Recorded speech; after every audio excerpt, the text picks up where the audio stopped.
Welcome to the channel. Welcome to Banter in the Box. Get your questions in. It's the Game Week 15 review.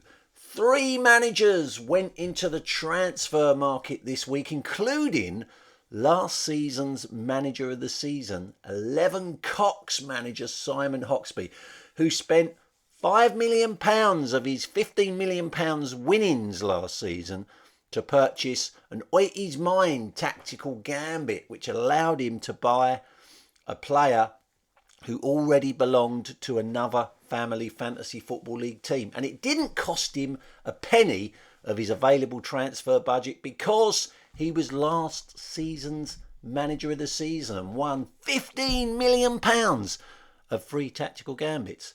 If you want the opportunity to purchase free tactical gambits next season, then you need to get involved with the Banter in the Box to pick up those manager of the season points. Memes on the Family Fantasy Football League Facebook group, quotes of the week, stories, whether they're true or not, about other managers, the who the fuck is that questions, taking part in chairman's chats and getting your questions in. There are so many ways to earn manager of the season points. In this edition of Banter in the Box, we've got your Game Week 15 winners and losers.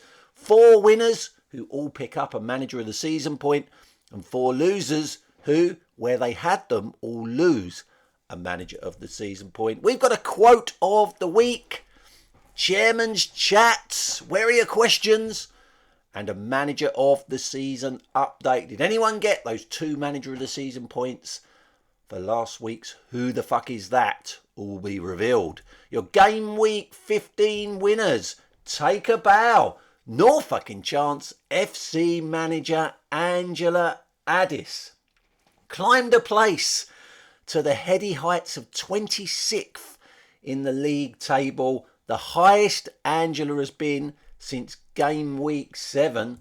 Take a bow also, yours truly, for the 2nd week running. I climbed another place up to 15th in the table, and that is a season high for me.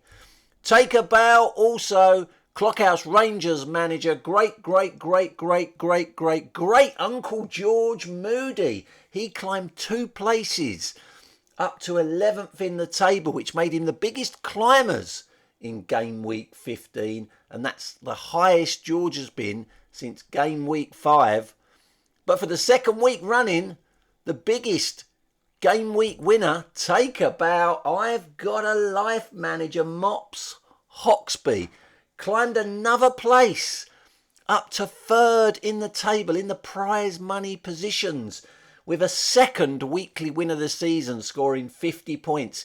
You have to go back to the 16th of January 2020, nearly 4 years ago, for the last time Mops was as high as 3rd in the Family Fantasy Football League. 1 manager of the season point to those 4. And your Game Week 15 losers, hide your head in shame. 11 Cox manager Simon Hoxby fell another 2 places this week, down to 17th. You have to go back to Game Week 3 for the last time Simon was as low as 17th in the table. Hide your head in shame. The Creed Bratton Society's Mad Hatter fell out the bottom 3 this week, down 1 place to 4th. The first time since Game Week 2 that the Mad Hatter has been outside the top 3. Hide your head in shame also, Masters of None manager Jack Hoxby. He's been dishing out the banter on other managers this season when it was all going well, but the wheels have fallen off. He's down 3 places this week, the biggest fallers, down to 13th. And that is a season low for the Masters of None. He's doing so badly, he's only 1 place above the 1 season wonder that is Niall Ponsford. What is going on, Jack? But the biggest Game Week 15 loser, hide your head in shame, for the 2nd week running, no happy endings manager Di Maloney. Down 2 places to the bottom of the Family Fantasy Football League, the lowest scorers in Game Week 15 with just 4 points. And in this, Di's third, I think, season in the Family Fantasy Football League. Might be fourth, actually. She's never, ever been as low as 28th in the Family Fantasy Football League. Where they had them, one Manager of the Season point has been lost for those four. Quote of the week. That is a picture of an FFFL legend, Benny United manager Mark Benwell, who recently celebrated his 68th birthday, and last night his lovely wife Donna was going to take him to a Madness concert for his birthday. £60 a ticket. Well, it would have been a great show, but heartbreakingly for Mr. Benwell, he's got COVID, so he couldn't go. Average Joe's manager Joe Hoxby phoned him up to see how he was feeling, and she said to Mark, it's absolutely gutting that you would get COVID when you were meant to be going to see Madness in concert. And Mark's response was, it's not gutting, Joe, it's madness. Nothing to do with football, but I thought that was a great quote. Keep your chin up, Mark, with your COVID. One Manager of the Season point for that quote, which will hopefully make you feel a bit better, buddy. Chairman's Chats. Earlier on in the season, I sat down for the first ever edition of Chairman's Chats with a Masters of None, and he nominated at the end of that chat that the next chat should be with none other than the Creed Bratton Society's Mad Hatter.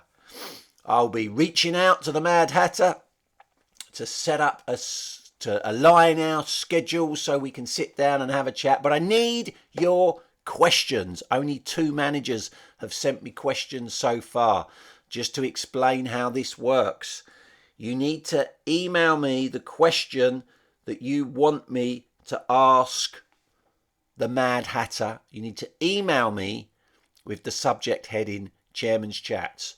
Don't text me, WhatsApp me, Facebook DM me. It has to be an email with the subject heading Chairman's Chats. Otherwise, when I come down to sit down with a Mad Hatter, I probably won't find your question. But if you send me an email with the subject heading Chairman's Chats, then I'll have them all ready to go. And the reason you should do that is because you can earn Manager of the Season points. I won't reveal to the Mad Hatter when I ask him the question which manager has submitted the question, because the Mad Hatter can earn Manager of the Season points if he guesses which manager asked the question I pose. He will lose Manager of the Season points if he refuses to answer any of the questions you submit. And before I reveal to the Mad Hatter who's asked the question, I'll ask him which was his favourite question, and that manager will earn 5 Manager of the Season points. So get your one and only one question into me via email with the subject heading Chairman's Chats, and I will ask that question to the Mad Hatter when we sit down. And Mad Hatter, I will be reaching out to you soon so we can synchronise our diaries, my friend. Looking forward to it. Who the fuck is that rolled over last week? So it was worth 2 Manager of the Season points. 3 managers had a guess this week. Megan Hoxlade Chamberlain manager Megan Hoxby thought that that was a picture of me. Average Joe's manager Joe Hoxby thought that that was a picture of Megan Hoxlade Chamberlain. Surely Megan would recognise the picture if it was a picture of herself. And she didn't guess herself, she guessed me. And the other person to have a guess, love it, Neil, you have a guess every single week, mate. Ontario Grizzlies manager Neil Hatch thought that that was a picture of Greece Lightning manager Alexi Lagos. I can reveal that it was a picture of Megan Hoxlade Chamberlain manager Megan Hoxby. Didn't even recognise herself. Well done, Joe Hoxby. 2 Manager of the Season points to you, which means the Manager of the Season table looks like this. Angela Addis going clear 10th for being a Game Week 15 winner. Mark Benwell going clear 9th for getting the quote of the week. Masters of None manager Jack Hoxby dropped to joint 6th for being a Game Week 15 loser. Great Uncle George Moody climbed to joint 6th for being a Game Week 15 winner. I've gone clear 5th for being a Game Week 15 winner. Mops Hoxby has gone to joint 3rd for being a Game Week 15 winner. And Joe Hoxby back out on top. She's been a previous manager of the season. Is she going to win it back? She gone 2 points clear for getting the Who the Fuck Is That? Your chance to get manager of the season points this week. And it's a 2-pointer. 2 current Family Fantasy Football League managers pictured there. And if you can tell me which 2 managers are pictured there, you will earn 2 manager of the season points. Keep your eye out over Christmas. The second round draw for the Family Fantasy Football League Cup will be coming, and I'm hoping that it will be conducted by a special guest. So keep your eye out for that. Not exactly sure when it's going to happen, but it should happen over the next couple of weeks. I'll be back next week on Christmas Eve I say Christmas Eve, either Christmas Eve or Christmas Eve for the next edition of Banter in the Box. Until then, everybody, take care. Bye-bye.